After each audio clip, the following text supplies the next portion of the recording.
Non c'è pace per il settore della formazione professionale in Sicilia. È in programma domani lo sciopero degli operatori della formazione che si incontreranno alle 9:30 a Piazza De Gasperi a Palermo, dove è stato organizzato un sit-in. Gli operatori sono disperati tanto da aver occupato pacificamente l'assessorato alla formazione per far emergere una situazione drammatica che potrebbe sfociare con il licenziamento. Da ormai diversi mesi i lavoratori non percepiscono lo stipendio e la situazione si è fatta difficilissima. In Sicilia il futuro della formazione in questo momento è... non si capisce qual è, ecco, diciamo che non si capisce qual è, perché praticamente abbiamo un governo regionale, nella persona dell'assessore Scilabra e anche del presidente Crocetta, che non hanno le idee chiare di cosa è la formazione e cosa dovrà essere la formazione.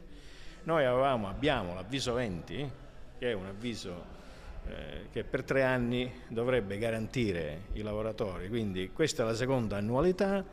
e la seconda annualità appunto dovrebbe partire da giugno utilizzando, come era previsto, e ci sono tutta una serie di documenti ufficiali che lo comprovano,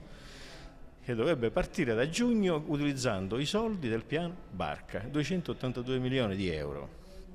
All'inizio di quest'anno Crocetta e l'assessore Scilabra avevano detto che questo avvisamento non si sarebbe fatto niente e che i fondi non c'erano. Poi abbiamo dimostrato che i soldi ci sono e che erano stati messi apposta,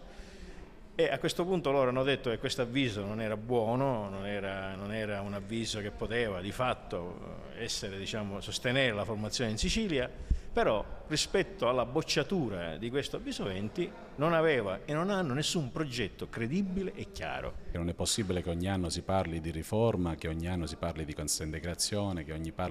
anno si parli di licenziamento, quando i dipendenti, come in questo periodo, hanno retribuzioni arretrate che vanno da 12 mesi a scendere. Bisogna sì fare una riforma, però bisogna mettere anche i lavoratori della formazione professionale in una situazione di effettivo lavoro e di effettivo reddito, di avere una tranquillità anche alle famiglie. Il governo Crocetta non è un governo affidabile, anche perché fino ad oggi non abbiamo avuto nessuna certezza sulle affermazioni che man mano andava facendo. Un giorno l'avviso 20 è abrogato, un giorno può continuare, l'altro giorno ritorna a non essere più praticabile. Quindi oggi noi facciamo un appello, come CISL Scuola faccio un appello a tutti i lavoratori, perché non è il momento di dividerci, ma è il momento di unirci e di essere tutti insieme sotto gli assessorati per protestare